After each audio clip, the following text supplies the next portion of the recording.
السلام علیکم ورحمۃ اللہ وبرکاتہ۔ وعلیکم السلام ورحمۃ اللہ وبرکاتہ۔ کیا حال ہے سب کا؟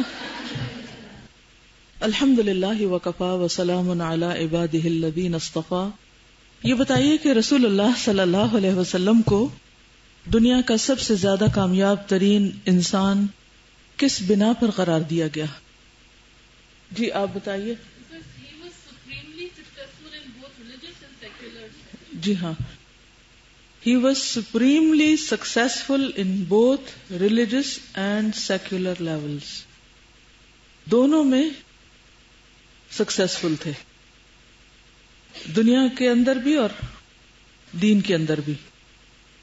آج ہم مسلمان بحیثیت امت کیوں سکسیسفل نہیں؟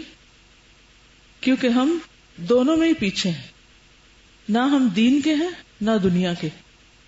جو قومیں خدا کا نام نہیں لیتی یا انہوں نے اپنی بنیاد دین کو نہیں بنایا اور صرف دنیا میں محنت کی ہے، ان کو دین نہیں ملا لیکن کیا مل گیا؟ دنیا مل گئی جس کے لیے وہ محنت کر رہے ہیں۔ لیکن ہم دونوں معاملات میں خود کو دھوکہ دیتے ہیں۔ دنیاوی معاملات میں بھی کھڑے نہیں ہیں، خرید و فروخت تجارت میں جو اللہ رسول نے احکامات بتائے ہیں کیا ہم ان کو فالو کرتے ہیں؟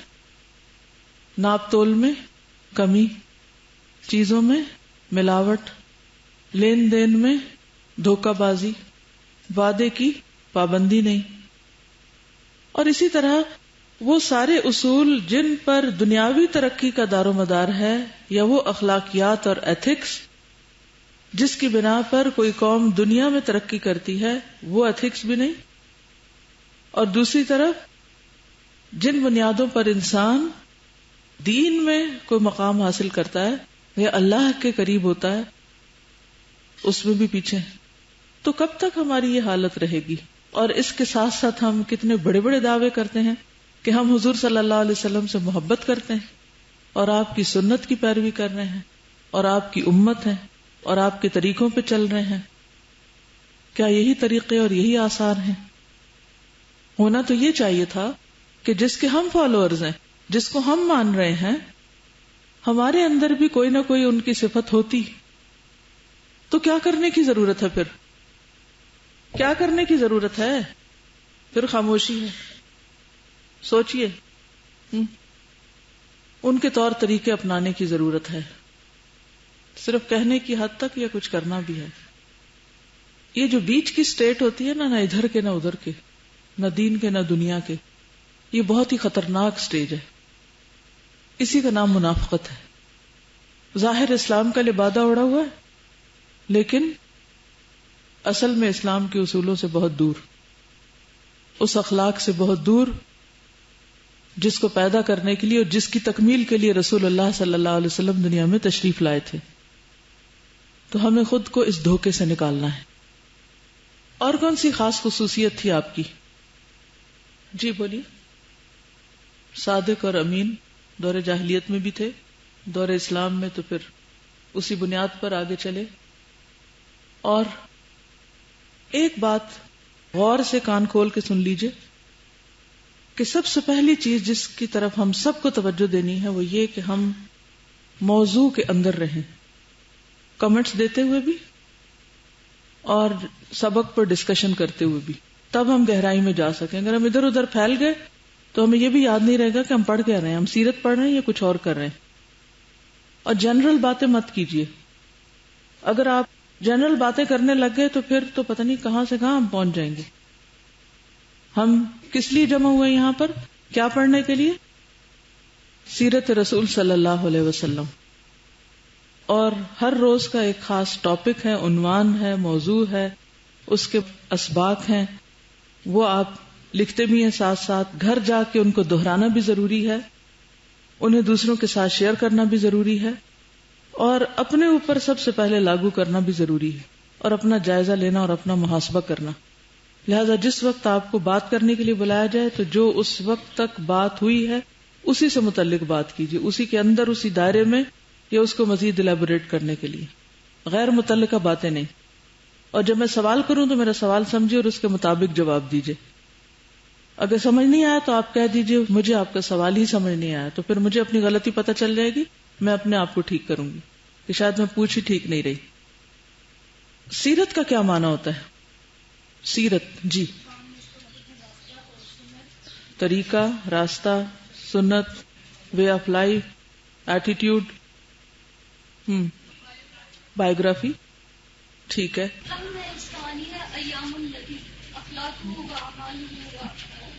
جی، آپ کا قول، آپ کا فعل، آپ کے ایام، آپ کے صفات، عادات جو مشتمل ہیں کس پر، یعنی شمائل آپ کے، جس میں آپ کے خلق اور خلق دونوں ہی آتے ہیں۔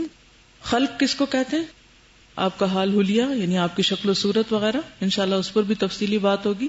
پھر آپ کے اخلاق، اور یہ 3 ادوار میں ہم لیں گے۔ نمبر 1 قبل از اسلام، پھر مکی دور اور مدنی دور۔ سیرت کا لفظ کسی کی بھی سیرت کے لیے بولا جا سکتا ہے یا صرف حضور صلی اللہ علیہ وسلم کے لیے بولا جائے گا؟ جی ہاں، لیکن اب عمومی طور پر اسے صرف نبی صلی اللہ علیہ وسلم کے لیے بولا جاتا ہے۔ تو ایک دفعہ پھر لفظ سیرت کو اور اپنے مقصد کو اور مضمون کو ذہن میں تازہ کر لیجئے۔ مقصد کیا تھا ہمارا؟ جی، جب سیرت کا لفظ بولا جاتا ہے تو اس میں کیا کچھ شامل ہوتا ہے؟ سب دہرائیے اس کو۔ قول، فعل، تقریر، صفات، خلق اور خلق، آپ کے ایام یعنی جو آپ کی زندگی کے ادوار گزرے ہیں، ٹھیک ہے۔ ضرورت کیا ہے پڑھنے کی اس کو؟ کیوں پڑھیں اس کو؟ مقصد کیا ہے؟ اچیو کیا کرنا ہے؟ جی آپ فرمائیے۔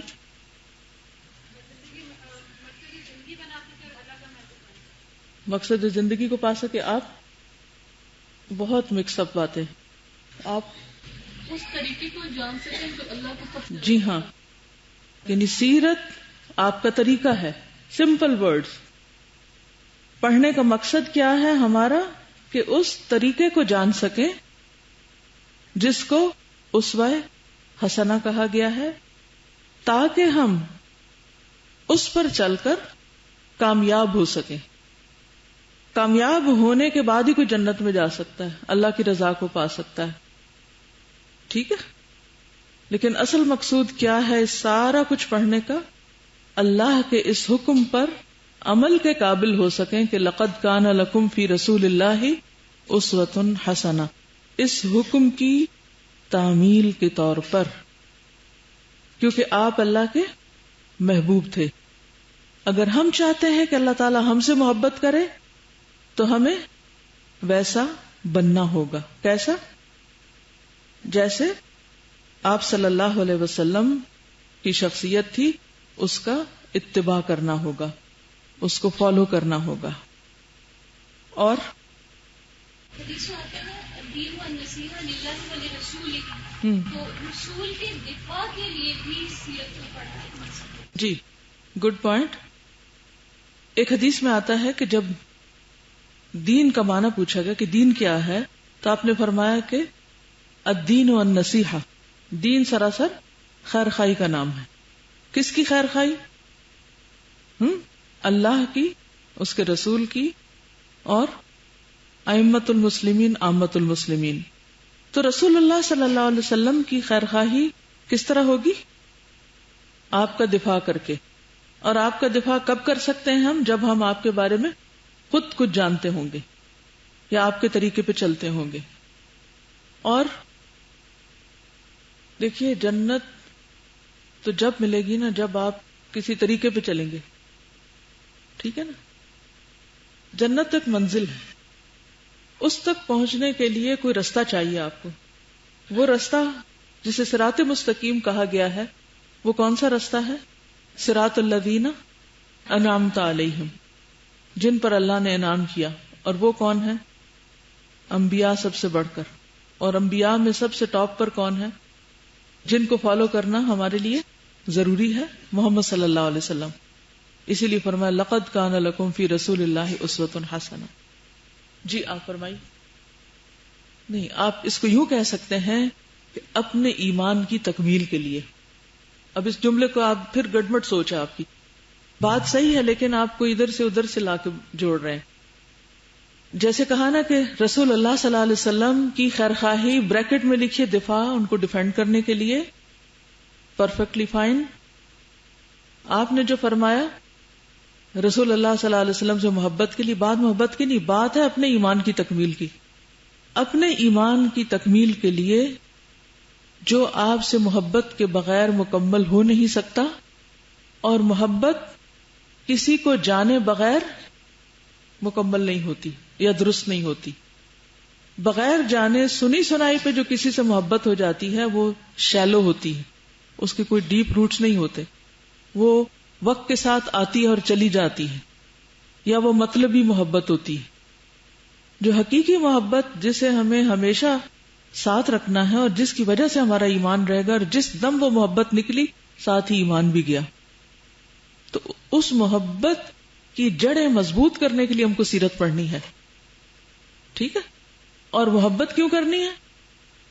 ایمان کی تکمیل کے لیے. مجھے جو چیز کل بہت زیادہ سٹرائک کی اور جس کو میں سوچتی رہی بعد میں بھی جا کے کہ اور اپنے آپ سے بار بار پوچھتی رہی کہ مجھے کس درجے کی محبت ہے، کیسی محبت ہے، اس کو میں کیسے ڈیفائن کروں گی. اور اتنی سخت بات ہے کہ اگر محبت نہیں تو ایمان ہی کوئی نہیں. تو اس کا مطلب ہے کہ اگر وہ محبت ہی ٹھیک نہیں ہے یا مطلوبہ نہیں ہے تو اس کا مطلب ہے ایمان میں ہی نقص ہو گیا. اور ہم عام طور پر اس کو سمجھتے نہیں ہیں.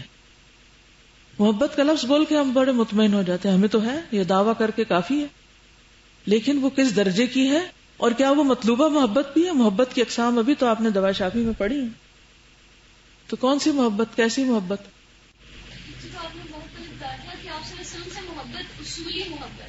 جی ہاں، آپ صلی اللہ علیہ وسلم سے محبت ایسے نہیں جیسے کسی مرد کو عورت سے ہوتی ہے. کوئی محض عشق و عاشقی والی محبت نہیں، یا کوئی شہوانی محبت نہیں.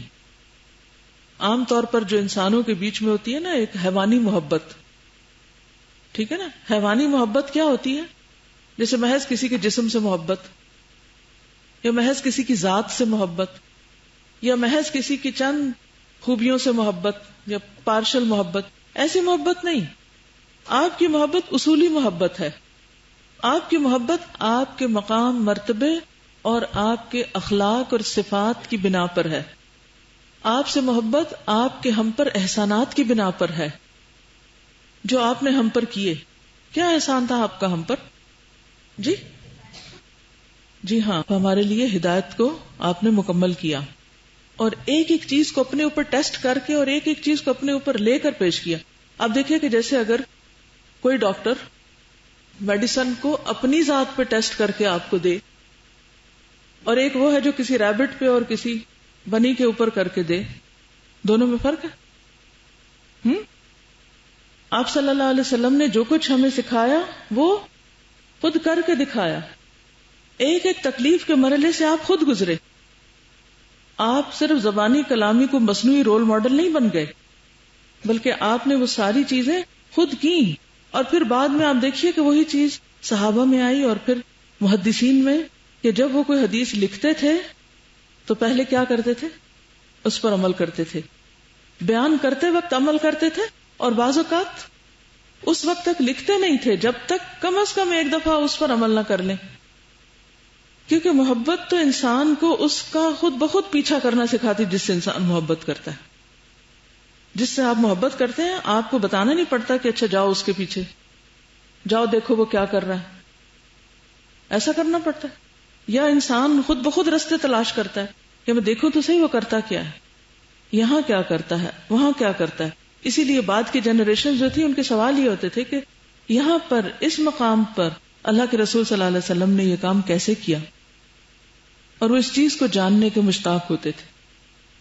تو یہ محبت لازم بھی اس لیے تاکہ ہمارے اندر وہ رول ماڈل، وہ نبوی ماڈل، اسوہ حسنہ، خوبصورت نمونہ ہمارے سامنے ہو اور ہم اس کو دیکھ دیکھ کے اپنے آپ کو درست کریں.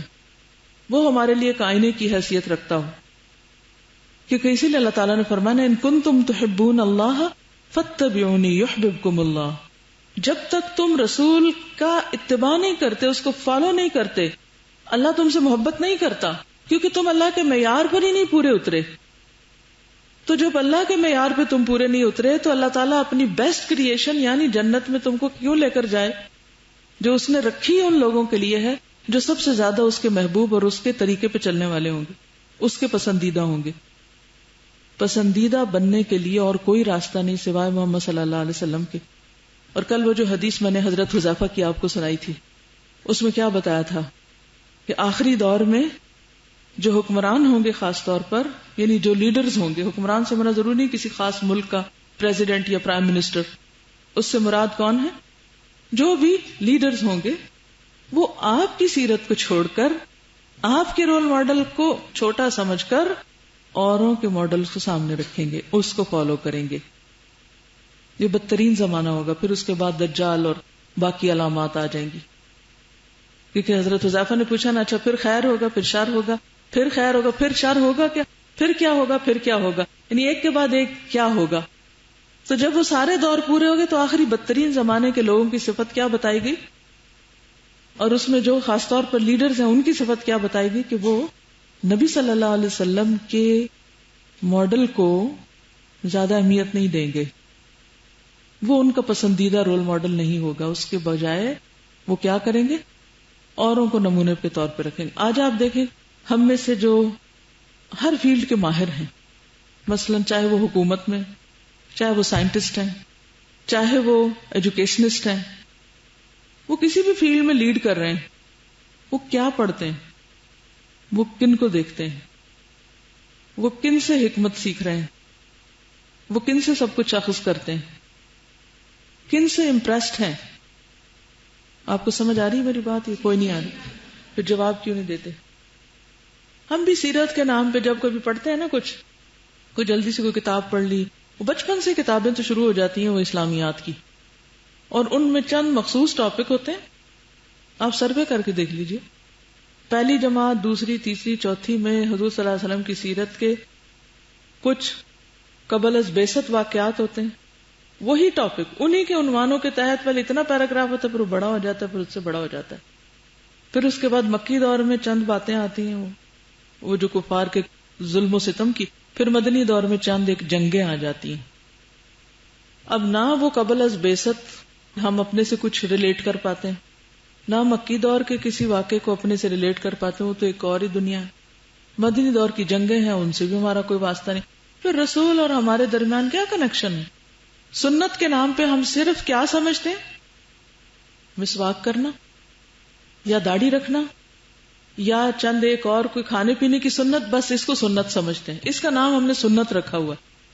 یعنی اگر ہم کہیں نا کہ سنت کی پیروی کرو، تو سنت کی پیروی میں لوگ چند ایک ریچولز انہوں نے اپنے منتخب کیے ہوئے ہیں، چیک لسٹ بنائی ہوئی ہے سنتوں کی، اور اس کو اتنا اسٹرکٹلی بس فالو کریں گے کہ باقی ہر چیز کو بھول جائیں گے. پھر ایک ایکسٹریم، میں نہیں کہتی کہ نہ کرو، حضرت عبداللہ بن عمر تو مخصوص حدیثیں سناتے وقت بٹن بھی کھول دیتے تھے کہ نبی صلی اللہ علیہ وسلم سے جب میں نے یہ سنا تھا تو آپ نے ایسے کیا تھا. مسکراہٹ میں بھی جب وہ خاص حدیث سناتے تھے تو لازمی مسکراتے تھے، چاہے دل چاہ رہا ہو یا نہیں، کہ آپ نے اس حدیث کو بیان کرتے وقت آپ کا طرز عمل ایسا تھا. لیکن زندگی کے باقی معاملات میں سنتیں کہاں جاتی ہیں؟ کیوں بھول جاتی ہیں ہم کو؟ کسی کے بارے میں مجھے بتایا گیا کہ فلاں بچی جو ہے وہ بے حد سنت کی فالوور ہے. میں نے کہا دیکھتے ہیں کیا سنتیں فالو ہوتی ہیں. تو جب کچھ چیزوں کا میں نے مشاہدہ کیا تو بہت میں ڈس اپوائنٹ ہوئی کہ ہم نے کس چیز کو سنت سمجھ رکھا ہے. سیرت کیا ہے، سنت کیا ہے؟ یعنی صرف ہم چند ایک آپ کے کھانے پینے سونے جاگنے کے آداب بس ڈسکس کریں گے اور بس. اس کے بعد جو باقی خوش اخلاقی ہے، طرز عمل ہے، بڑوں کا ادب ہے، کسی کی بات ماننا ہے، کسی کے ساتھ اچھی طرح پیش آنا ہے، نرمی ہے، وہ کدھر گئی سنتیں؟ تو ہمیں اگر واقعی اللہ کی محبت چاہیے اور اگر واقعی ہم سچے ہیں نا اپنی اس بات میں، اور واقعی ہم چاہتے ہیں کہ اللہ کی بیسٹ کریشن ہو اور پھر وہ بیسٹ کریشن جنت میں جانے کے لائق ہوں، تو ہمیں پہلے اس دماغ کو صحیح کرنا ہوگا. وہ جو ایک سانچہ بنایا ہوا ہے نا ہم نے، حضور صلی اللہ علیہ وسلم کا ایک حلیہ بنایا ہوا ہے اور ایک خاص مخصوص چیزوں کو سنت کا نام دیا ہوا ہے اور مخصوص طریقوں کو اسلام بنایا ہوا ہے، اس کو توڑ کے پوری پکچر دیکھنی ہوگی، اور پھر بار بار اپنے آپ سے سوال کرنا ہوگا کہ واقعی مجھے آپ سے اور آپ کی سیرت سے اور آپ کے طریقوں سے محبت ہے، اور میں وہی کر رہی ہوں جو مطلوب ہے، یہ اپنے آپ کو پھر دھوکہ دے رہی ہوں؟ کیونکہ دین کے نام پر بھی ہم اپنے آپ کو دھوکہ دے رہے ہوتے ہیں، پک اینڈ چوز کر رہے ہوتے ہیں، اپنی مرضی دلچسپی کی چیزیں لے کے ان کو کر کے خاص تکبر کا شکار ہو جاتے ہیں، اور اس آئینے میں دوسروں کو دیکھنے لگتے ہیں کہ وہ ایسا کر رہا ہے یا نہیں کر رہا، اور اگر وہ چند مخصوص چیزیں اس میں نہیں ہے، کچھ بھی نہیں ہے، اور ہم خود بھول جاتے ہیں کہ متعدد مواقع پر نبی صلی اللہ علیہ وسلم کا طرز عمل کیا تھا. تو اس لیے بہت ضروری ہے کہ ہم سب سے پہلے سیرت کے مطالعے سے پہلے اپنی سوچ کو خالص کریں، نیت کو خالص کریں، اور اللہ سے دعا کریں کہ اللہ تعالیٰ. اسی لیے کل میں نے اپنا خطبہ بھی بدلا، میں نے اپنی دعائیں بھی بدلی کہ اللہم انفعنا بما علمتنا وعلمنا ما ينفعنا وزدنا علما، اور دوسرا اللہم وفقنا لما تحب وترضى، اللہ ہمیں اس کی توفیق بھی دے دے جو تجھے محبوب ہے، ہمیں پھر ویسا بننے کی توفیق اور تائید بھی عطا کر. سیرت ایک پورا کلچر ہے، یعنی سیرت کا مطالعہ ایک پورے کلچر کا مطالعہ ہے. اگر اس وقت دنیا میں کوئی مخصوص کلچر ڈومیننٹ ہے تو ہمیں یہ ضرور دیکھنا ہے کہ کیا یہ نبی صلی اللہ علیہ وسلم کے چھوڑے ہوئے کلچر کو ڈھانپے ہوئے تو نہیں، یا اس کو سپریس تو نہیں کر رہا ہے، اس سے سپر سیڈ تو نہیں کوئی اور کلچر کر رہا. تو سیرت جو ہے وہ ایک پورا لائف سٹائل ہے، کیونکہ سیرت کا معنی ہی کیا ہے؟ ایٹیٹیوڈ، لائف سٹائل، بایوگرافی، سب چیزیں، یہ سب چیزیں اس میں آ جائیں گی. چلیے انشاءاللہ میں اس سبق کو بار بار یاد کراتی رہوں گی، کیونکہ اگر ہم مقصد بھول گئے تو پھر لگا سکتی ہیں آیت. کیوں اس آیت کا انتخاب کیا میں نے کہ اس کو بوجھ سمجھ کے نہ پڑھیں. اگر آپ کو کوئی دنیا کی بہت بڑی چیز ملنے والی ہو تو آپ خوش ہوں گے یا نہیں؟ اگر خوش ہوں گے تو اسمائل آپ کے چہروں سے پھوٹ پڑے گی یا نہیں؟ ابھی سوچ کے مسکرانا پڑ رہا ہے. چلیے اللہ کرے کہ واقعی اس بشارت کو محسوس کریں. کل کے لیسن جہاں میں نے ختم کیا تھا وہیں سے تھوڑا سا کنیکشن کروں گی تاکہ کتاب تک میں پہنچ سکوں. الحمد للہ حمدا کثیرا طیبا مبارکا فیہ کما تحب وترضى. اللہم صل وسلم علی نبینا محمد. اللہم انفعنا بما علمتنا وعلمنا ما ينفعنا وزدنا علما. اللہم وفقنا لما تحب وترضى. رسول اللہ صلی اللہ علیہ وسلم کو عرب کے ملک میں مبعوث کیا گیا. عرب کا لفظی معنی ہے بے آب و گیا صحرا، یعنی جہاں کچھ نہ اگتا ہو. اس جگہ کو خاص طور پر کیوں منتخب کیا گیا؟ دنیا میں اس وقت بڑی بڑی حکومتیں تھیں، بڑے بڑے علاقے تھے، ترقی یافتہ قومیں بھی تھیں. ایرانیوں کی حکومت تھی ایک طرف، دوسری طرف رومیوں کی تھی. حبشہ میں بھی ایک خاص قسم کی حکومت تھی. لیکن نبی صلی اللہ علیہ وسلم جس علاقے میں تشریف لائے وہاں پر کوئی خاص چیز اگتی نہیں تھی. سوکھے پہاڑ اور اڑتی ریت، اور دور دور تک سبزے کا نام و نشان نہیں. اگر پورے گلوب کو دیکھیں تو جغرافیائی اعتبار سے عرب پیننسیولا 3 طرف سے ایک طرح سے سمندر میں گھرا ہوا ہے. پانی کے بیچ میں ہونے کے باوجود بھی ہر طرف خشکی خشک ہے، زیادہ حصہ خشکی ہے. ایک طرف افریقہ ہے حبشہ کی طرف، حبشہ اور باقی سب، دوسری طرف ایشیا، ایک طرف پھر اوپر جا کر یورپ، اور ایک اعتبار سے یہ دنیا کا قلب بنتا ہے، دل کی حیثیت رکھتا ہے. جغرافیائی اعتبار سے پوری دنیا کا مرکز بنتا ہے. جیسے کہ پہلے میں نے ذکر کیا کہ یہاں پر 3 طرح کی قومیں آباد تھی. ایک تو وہ جو گزر چکی اور ختم ہو گئی، عرب بائدہ، جس میں عاد، سمود، عمالقہ وغیرہ تھے. دوسری عاربہ جو قحطانی نسل کے لوگ تھے، یمن سے آئے تھے، جن کے 2 بڑے قبائل تھے، کہلان اور ہمیر. تیسرے مستعربہ یعنی عرب بنے تھے، they were not originally Arabs، وہ اسماعیل علیہ السلام کی اولاد میں سے تھے، جن کو عدنانی کہا جاتا ہے. قحطانی جو لوکل عربز تھے اور عدنانی جو باہر سے آئے تھے، ابراہیم علیہ السلام کے آنے کی بنا پر وہاں آباد ہوئے تھے. ابراہیم علیہ السلام خود عراق سے تھے، اور سے جو دریائے فرات کے مغربی ساحل پر کوفہ کے قریب. جب آپ کو وہاں سے نکالا گیا اور آپ نے فرمایا تھا کہ انی ذاہب الی ربی سیہدینی، تو وہاں سے آپ حران تشریف لائے اور پھر حران سے فلسطین کو آپ نے مرکز بنایا تھا، کیونکہ اس زمین کو اللہ نے بہت بابرکت بنایا. الذی بارکنا حولہ.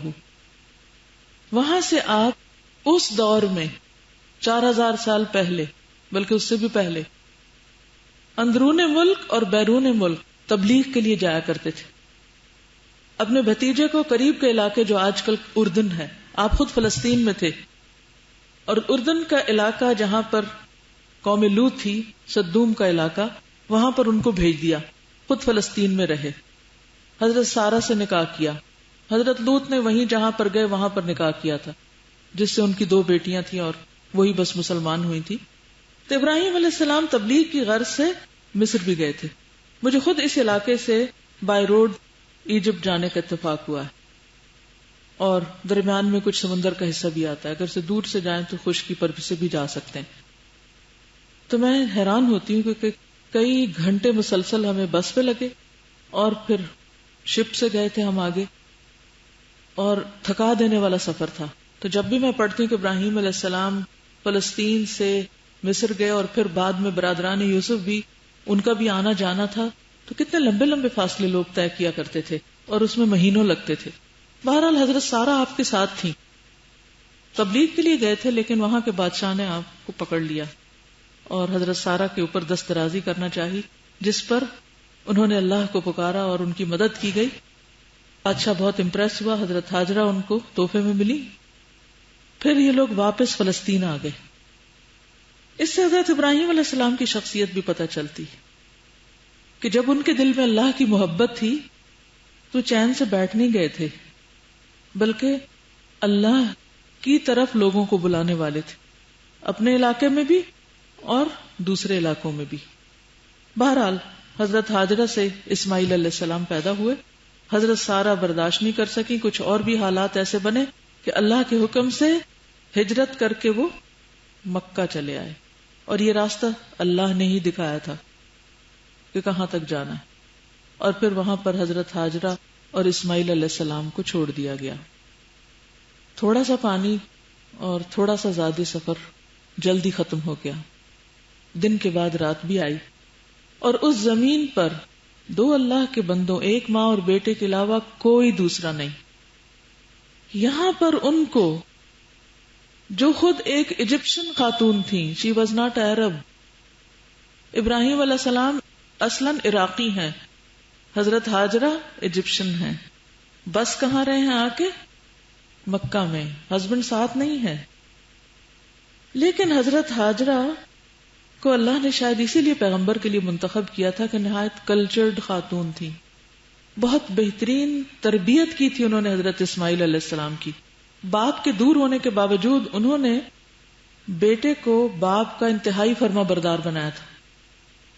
اسی لیے جب وہ کافی بڑے ہو گئے اور واپس آئے، یعنی ابراہیم علیہ السلام، اور انہوں نے آ کر اپنا خواب سنایا کہ میں دیکھتا ہوں کہ میں تم کو ذبح کر رہا ہوں، تو انہوں نے فوراً کیا کہا کہ کیسے باپ ہیں آپ، اتنے سال کے بعد آ رہے ہیں اور مجھے ذبح کرنے آئے ہیں؟ پہلے میری ماں کو اکیلا چھوڑ گئے اور اب آپ مجھے بھی ختم کرنا چاہتے ہیں، تو میری ماں کو کون دیکھے گا، وغیرہ وغیرہ. کوئی ایسی باتیں کی انہوں نے. یہ کس کی تربیت تھی؟ کس نے سکھایا تھا؟ ایک عورت نے. کتنا بڑا حوصلہ تھا اس کا. ذرا سوچئے، 1-2 دن کی بات نہیں، کئی سالوں کی بات ہے. لیکن اس یکسوئی میں، اس صحرا میں، اس تنہائی میں، بغیر کسی ڈسٹریکشن کے اسماعیل علیہ السلام کی تربیت ہو رہی ہے. اس سے کیا سبق ملتا ہے ہم کو؟ کوئی ایک نقطہ بتائیے تربیت کا. کیونکہ ہم نے یہ عہد کیا نا کہ ہر لیسن میں سے کچھ نہ کچھ اپنے لیے ضرور لیں گے. چونکہ یہ خواتین اور بچوں کی تربیت سے متعلق ہے، لہذا آپ سے پوچھوں گی اس سے کون سا اصول، کیا بات پتہ چلتی، کیا کرنا چاہیے؟ مشکل سے مشکل حالات میں، غربت ہو، فقر ہو، تنہائی ہو، شوہر فوت ہو جائے، شوہر چھوڑ کے چلا جائے، شوہر گم ہو جائے، کچھ بھی ہو، رونے دھونے اور مریض بننے کی بجائے عورت کو کیا کرنا چاہیے کہ ایسے حالات میں صبر کرے اور اپنے لیے اجر کے دوسرے مواقع تلاش کرے۔ تربیت اولاد کا کون سا نقطہ یہاں سے سیکھنے کو ملتا ہے؟ جی جی ہاں، یہاں ماں کی یکسوئی بچے کی تربیت کے لیے انتہائی ضروری ہے۔ جتنی بھی آپ کی مصروفیت ہو، گھر کی ہو، باہر کی ہو، کہیں کی بھی ہو، لیکن کبھی نہ بھولیے کہ کچھ کوالٹی ٹائم جس میں آپ ان کو ہر چیز سے کاٹیں، ٹیلی ویژن، ٹیلی فون، انٹرنیٹ، ہر دوست احباب رشتہ دار ہر ایک سے کاٹ کے الگ ان کے ساتھ بیٹھیں۔ ہماری زندگیوں میں تو ایسا وقت آتا نہیں، کیا کریں، ہم تو بڑی مجبوری، لیکن ان ساری مصروفیات کے باوجود، ان سارے فتنوں کے باوجود دن کا کوئی ایک کوالٹی ٹائم بتا دیجئے جو آپ سمجھتی ہیں کہ وہ آپ بچے کو لازمی دے سکتی۔ کون سا ہو سکتا ہے؟ شابش، رات سونے سے پہلے بتی بجھا دیں، اندھیرا کریں، ساتھ لیٹ جائیں، باتیں کریں، کہانیاں سنائیں، خود سنائیں۔ اگر وہ 5-10 منٹ بھی آپ کو مل گئے نا، اور جو آخری بات رات کے حصے میں آپ ان کو دے کے سلا رہے ہیں نا، وہ پوری رات ان کے ذہن کا حصہ بنی رہے گی، وہ نہیں بھولے گی ان کو، وہ ان کی شخصیت کا حصہ بن جائے گی۔ اس کے علاوہ اور آپ کیا کر سکتے ہیں اس تنہائی اور یکسوئی کے لیے؟ دیکھیے مثلا ہمارے عام طور پہ کیا ہوتا ہے، شادی ہوتی ہے نا، اب وہ سسرال ہیں، دعوتیں شروع ہو گئی، وہاں جا رہے ہیں، وہ گھر پہ آ رہے ہیں، بچوں کو سرونٹس کے پاس چھوڑا ہوا ہے یا کسی اور کے پاس چھوڑا ہوا ہے، اور پھر ماں دنیا کے کاموں میں اتنا تھک جاتی ہے کہ بچے اگر ایک چھوٹی سی بات کرے تو سب سے زیادہ وہ ماں بدتمیزی کس کے سامنے کرتی ہے؟ بچے کے سامنے۔ جب وہ یہ رول ماڈل دیکھتے کہ ماں ہماری بدتمیز ہے، اور پھر وہ ان کو سکھاتی ہے سلام کرو بڑوں کو، اور خوش اخلاقی سے پیش آؤ، اور ادب کرو، اور تمیز کرو، اور یہ تم نے چیخنا چلانا کیوں شروع کر دیا؟ وہ یہ کہاں سے سیکھا؟ آپ ہی سے تو سیکھا تھا، آپ ہی تو رول ماڈل ہیں، وہ کہاں سے تمیز سیکھیں گے؟ سکھائے کس نے اسماعیل کو آداب فرزندی؟ فرزند کہتے بیٹے کو۔ سکھائے کس نے اسماعیل کو آداب مینرز فرزندی، بیٹا بننے کے؟ ایک اچھا بیٹا بننے کے آداب کہاں سے سیکھے تھے انہوں نے؟ ماں سے سیکھے تھے، اور کوئی نہیں تھا رول ماڈل وہاں۔ جی ہاں، بچپن سے ہی ماں ہمیشہ بچے کو پازیٹو سوچ دے۔ اگر باپ جان بوجھ کے یا کسی بھی وجہ سے ماں کا حق نہیں بھی دے رہا، مطلب شوہر آپ کو حق نہیں بھی دے رہا، تو شوہر کے خلاف بچوں کو اکسا کر ان کے ذہنوں کو پوائزن مت کریں، ان کا ایسا اعتماد خراب ہوگا، وہ باپ سے تو کیا آپ سے بھی جائیں گے، نہ وہ ان کے ہوں گے نہ آپ کے، دونوں کو چیٹ کریں گے، اور الگ نفسیاتی مسائل ان کے ہوں گے ساری زندگی کے لیے۔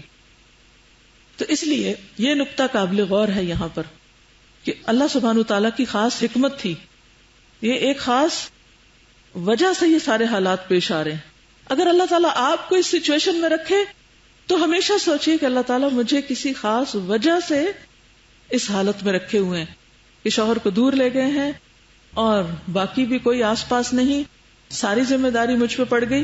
اور صرف یہاں حضرت اسماعیل کا معاملہ نہیں، امام بخاری کو آپ دیکھیے، امام شافعی کو آپ دیکھیے، بے شمار ائمہ کرام کی زندگی میں ماں کا رول ہر دوسرے بندے سے زیادہ ہے۔ تو جب تک عورت کی اپنی تربیت نہیں ہوتی، آپ کے اندر ایمان نہیں ہوتا، اخلاق نہیں ہوتا، آپ بہترین رول ماڈل نہیں بنتے، تو بچوں کو کسی خاص نرسری سے آپ ٹرین کرا کے نہیں لا سکتے۔ آپ کی اپنی تربیت نہایت ضروری ہے۔